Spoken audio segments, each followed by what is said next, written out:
黃牛、燙豆腐、袋中父如何齊魯清未了呢？造化鐘神獸，陰陽各分曉。蕩空生層雲，決眥入歸了。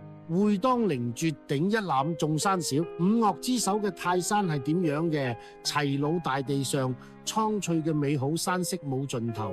大自然將神奇秀麗嘅景象全都匯聚。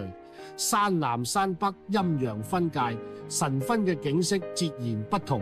升騰嘅雲霧令人心胸搖蕩，我極力張開眼睛遠望歸鳥，隱沒在山林中。我一定要登上最高峰俯瞰群山。喺泰山面前，所有嘅山峰全部都顯得渺小。我一直都咁講，粵語係世界上最生動靈活嘅語言之一。粵語表達直白又語帶相關，粵語奔放靈動又古樸大方。如果連故土嘅孩童都唔會講自己本鄉本土嘅語言，呢個係幾咁可悲嘅一件事。如果你熱愛廣東、熱愛生活、熱愛嶺南文化，請同我哋一齊保護同發揚呢門珍貴嘅語言吧。